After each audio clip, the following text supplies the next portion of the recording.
Hello everyone, welcome back to the channel. In this video we are going to discuss about the concept of anonymous class.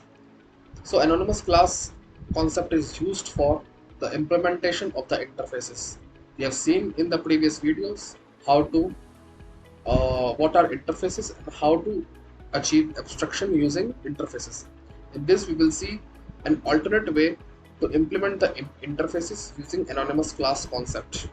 Okay, so let's create one interface. So let's create a simple interface named as shape, and let's create a simple abstract method void calculate calculate area. Okay, and let's pass one parameter. Now the parameter that we have passed, you might be seeing it for the first time. So this type of parameter is called as variable length arguments. Okay, uh, so what it means that you can pass any number of parameters, and what it will do is it will create an array and put the all the past parameters into these. Okay, so this is one advantage of it.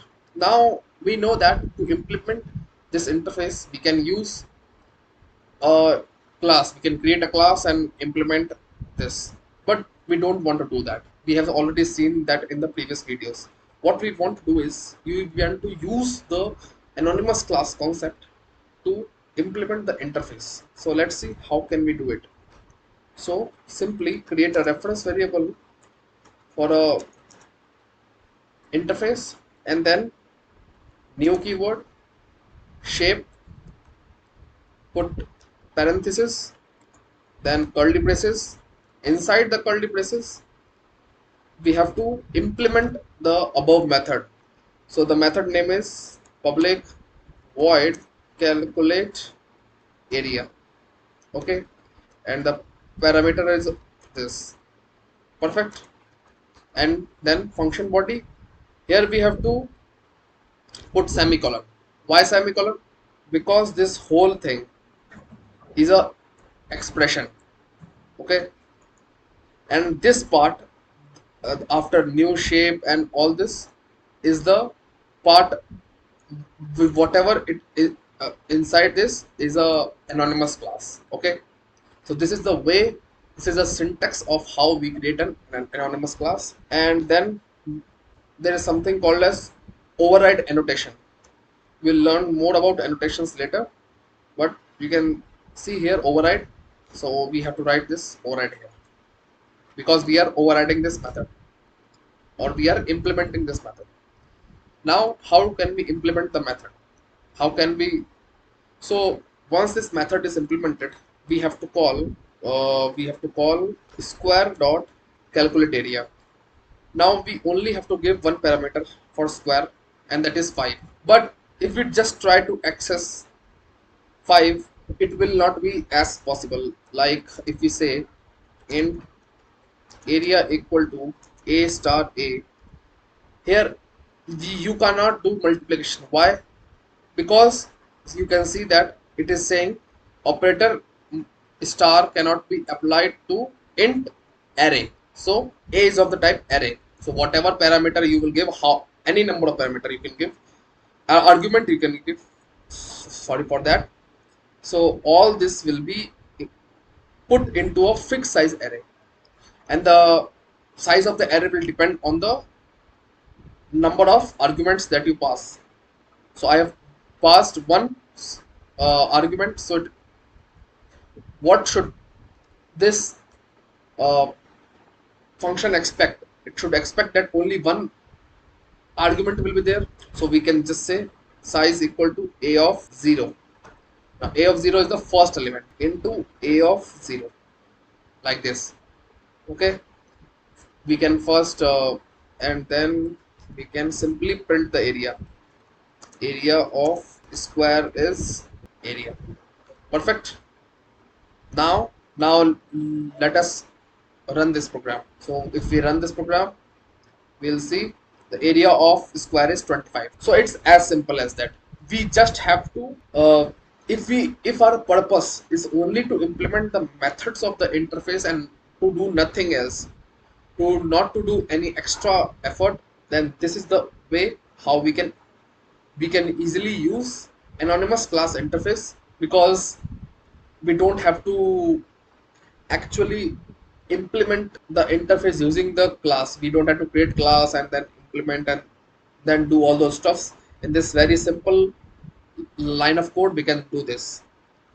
Another example to demonstrate this particular variable length arguments, let's use new shape.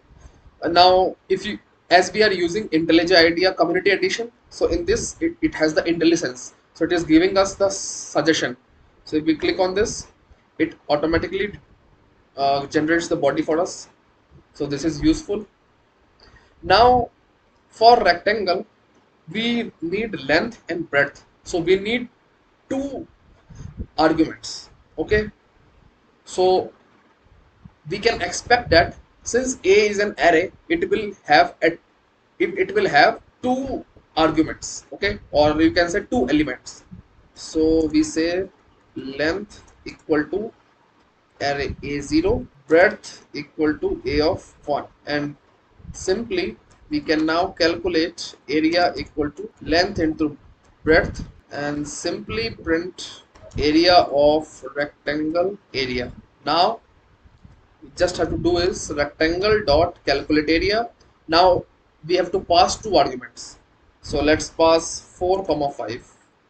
Okay, if you pass less arguments, then it will throw index out of bound exception, because it is expecting two arguments at least. If you pass more, the more number of arguments will not be required, so it will be useless, it will be a wastage of memory. So you should first decide how many number of arguments you need for you actually require. Okay, so if we run this, we get area of rectangle is 20. So you have very easily understood how this can be done. So you have learned the concept of anonymous class, variable length argument, and the final concept is of anonymous object. So anonymous object is nothing but, if you have a class, suppose you have a class, suppose say student. Okay, if you have a class of student, and let's say you have a student name, let's take only one method, one instance variable and one method. Okay, and display, and say invoking display method. Okay, that's all. I just wanted to demonstrate you. Okay, so what would you do to call the methods? You would say, okay, we will first create class, so we will create a class, sorry, you will create an object. First you will say, okay, we will create an object of the class, and then you will say student dot display. Perfect. But using anonymous object, what you can do is, no need to actually declare this. So as the name suggests, anonymous object, an object should not have a name. So here we are referring to this object through a reference variable name as student. This is the name of the object, or the name of the reference variable that is referring to this object, pointing to this object. If you don't want, if you want to keep it hidden, then you can just say new student dot display. Now you will see both will work. If I run, as you can see, is both are working. Perfect. So this is the concept of anonymous object, and this is the concept of anonymous class. Both have their own use cases.